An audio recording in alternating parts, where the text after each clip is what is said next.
person that's climbed up Everest the most times died from taking a step back to take a picture of tourists. Magic. Yeah.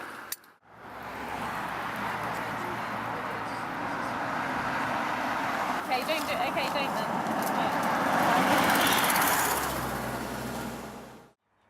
We quickly create a spirit of community, helping each other, sharing food, sharing tools, helping each other, fixing puncture, make sure everything is okay. Everybody became friends within half an hour. We're cycling, maybe in 5 minutes. We're all like one together, one mission, you know, go and give these bikes. It really creates a strength, and help the people to be together towards the same goal and a positive goal.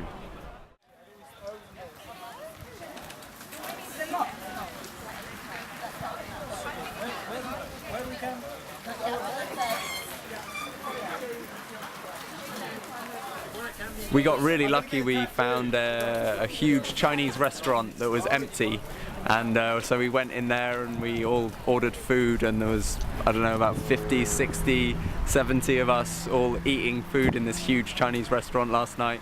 And then we just camped in the field opposite, and the Chinese guy let us keep our bikes in their car park, which was super nice of him, in their back garden, in fact.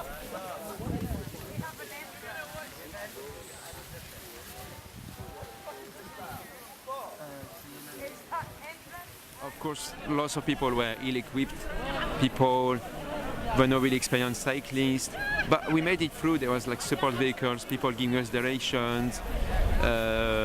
We arrived really late at night, rain, around 11 o'clock in the middle of nowhere, and luckily enough we found a Chinese restaurant, and we made there at night because 100 people just went in there, lots of food, starving cyclists, and we found a camp around the corner, wake up at 6 a.m. and cycle to Dover. Easy.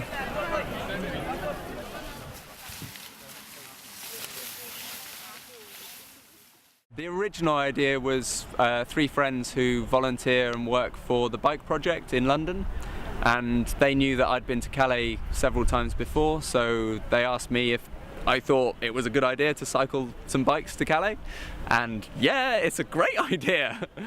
So then I sort of got involved from that point on, and we made an event on Facebook, and that took off. I think we got nearly just over 1,000 people on Facebook saying that they'd come.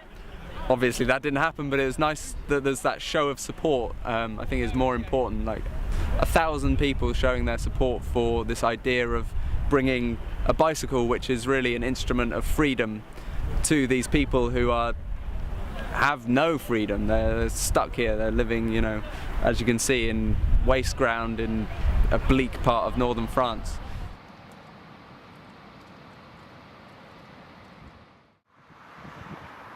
You really need to give a bicycle to everyone, as many people as you can, and you change the world. I mean, as they say, I don't want to be too philosophical, but Einstein said that he thought about the theory of evolution while he was on the bicycle, you know, just simple like that.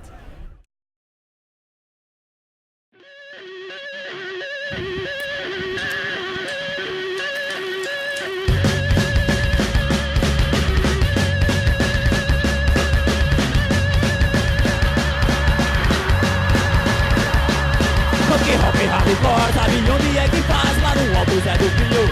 É do caralho, tem devoto em ser o muro. Quem botam pra fuder, todo sentimento do tiro. Esse é o viver!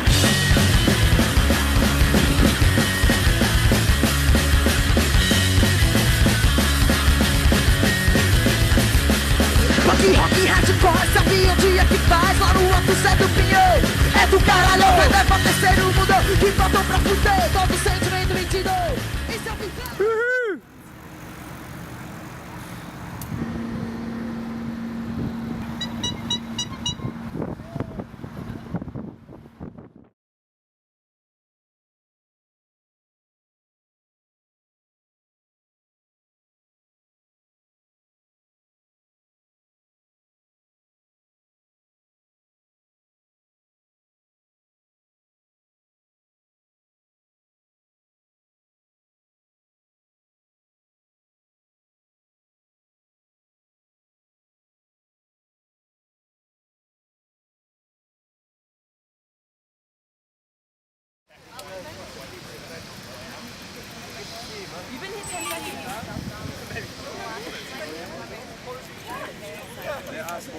for where we're going and all that.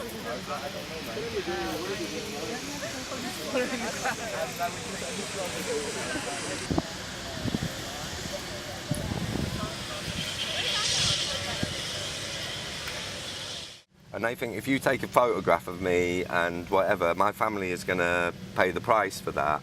And that's why it's, you know, it's really important kind of not to, or, you know, I mean, just take photos of the fucking detritus in the whole camp or that kind of thing. You don't have to personalise it. And the whole situation here has been personalised to the max already, in a way. You know, it's whatever. And Take pictures of the police.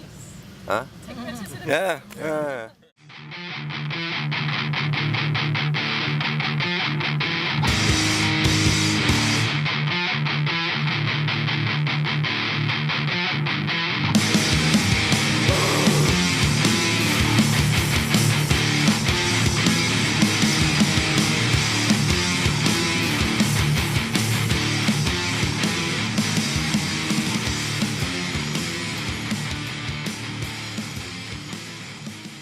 Why am I doing it? Well, first the journey was amazing.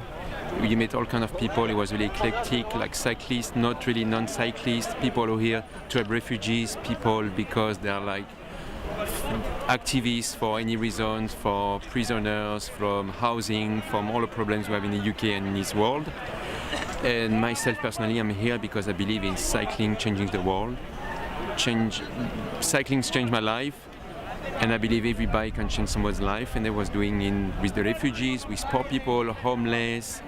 Everyone you give a bike can really change their life because they get access facilities, they got transport, and bicycle is a symbol of freedom in many countries. What we're doing here, why we're changing people's life with bicycles, because the camp's been moved, I think, 7 kilometers away from the facilities.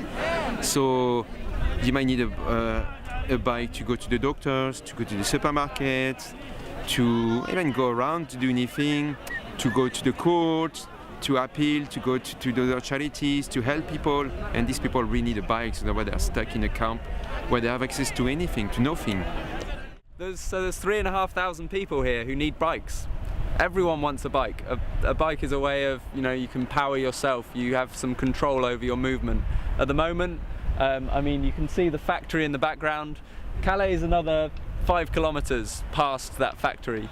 That's a long way to go if you want some bread. So a bicycle here is, you know, it transforms like an hour-and-a-half walk into a, you know, 15-20 minute cycle, and that's a transformatory experience for most people here. And bikes are fun. I like riding a bike. I had a great time coming here. Like, everyone can enjoy a bike. A friend of mine mentioned when we came into the camp, there are some migrants here who do have bikes, and she just commented, like, everyone with a bike here is smiling. And it's just nice to have that.